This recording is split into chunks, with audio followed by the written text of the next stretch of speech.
Evening. Today's dead poet is Raymond Roussel, first published in 1910, died in 1933. He was reviewed recently in the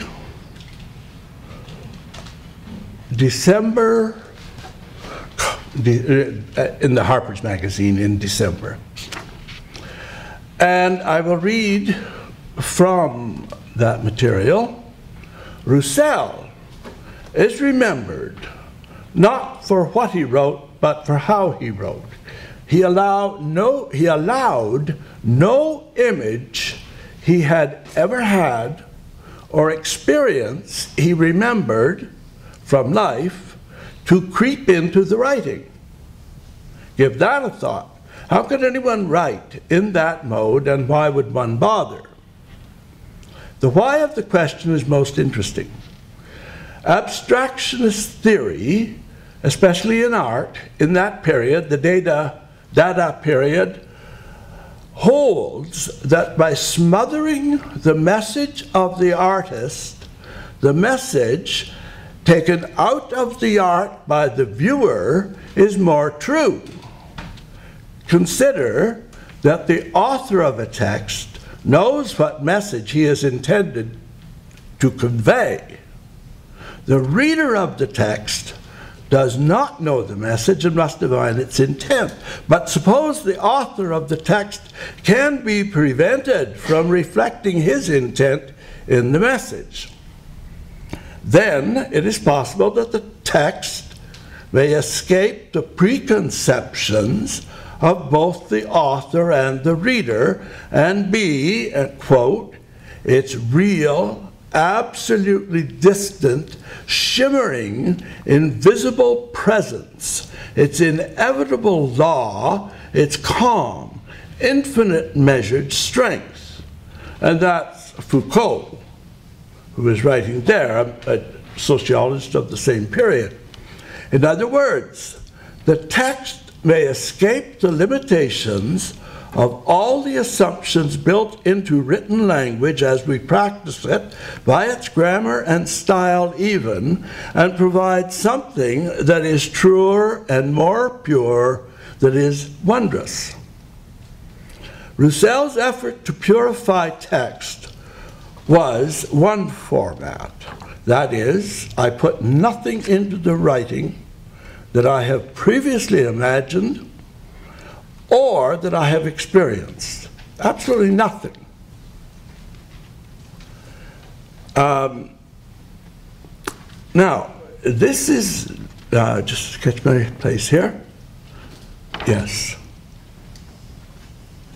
One of the methods he uses to do this also is that he will write a poem that has two meanings, at least two meanings, in every line, so that the purpose of the poetry is obstructed.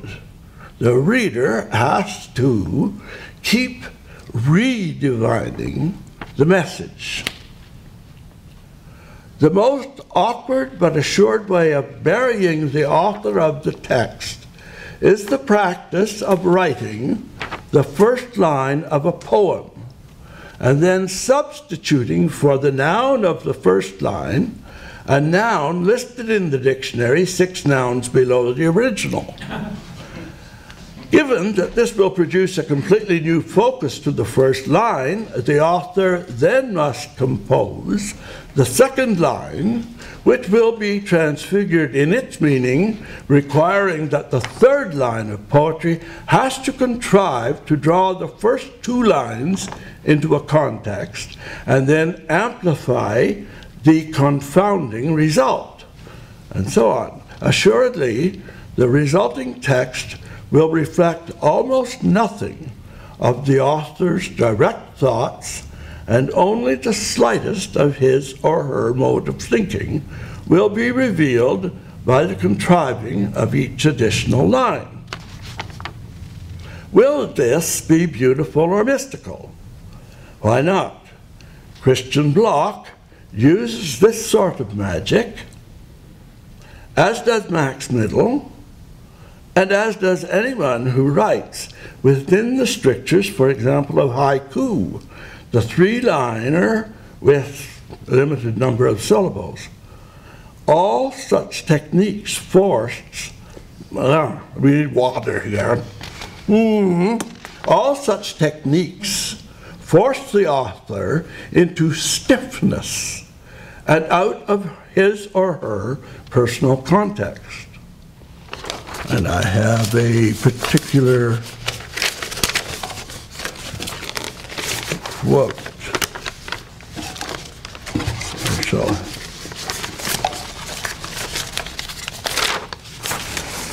if this seems vague, pointless, or hard to understand, thank you,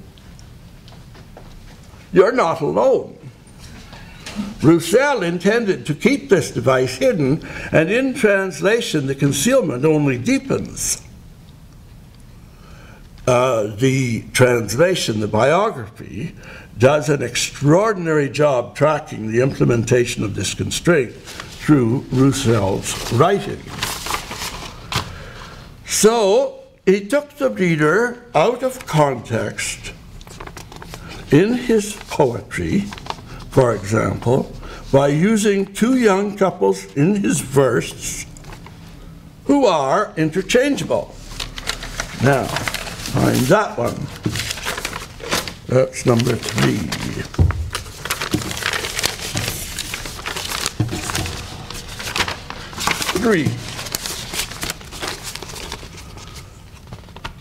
Raoul and Jean, Claude and Luce, Gaspard and Robert. Those are the two young couples.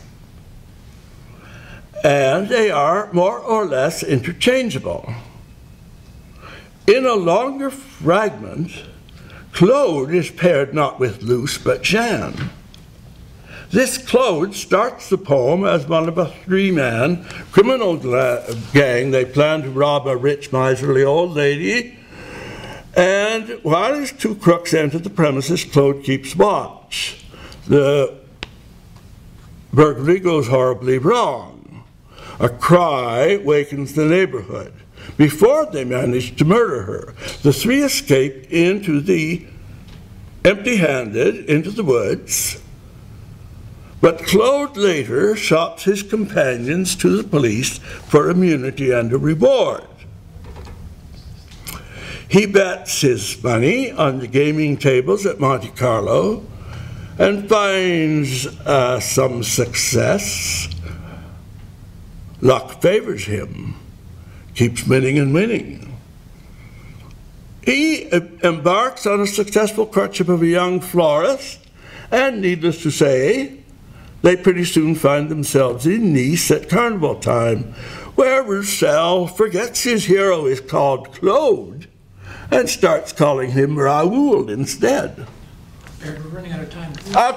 Okay, I'm pleased. It's a matter of interest. Okay. And I'm not reading you any of the poetry because it is all in translation. And it is simply impossible. Okay. Now listen to this. This is a part of a plot that you don't have any experience of, and you never thought of it before. One of the king's sons stabs a rodent, then sinks it in a puddle of its own sticky drool, which adheres the rodent to a door, like a mouse in a glue trap. After dipping his loincloth in the drool, the boy waits for the scent of the kill to spread downwind. Soon a bird of prey swoops in to devour the rodent, but finds its talons stuck to the drool. The bird panics and takes flight, and the boy, hanging from the cloth that dangles from the door, is pulled along with it, carried into the air. Ta-da!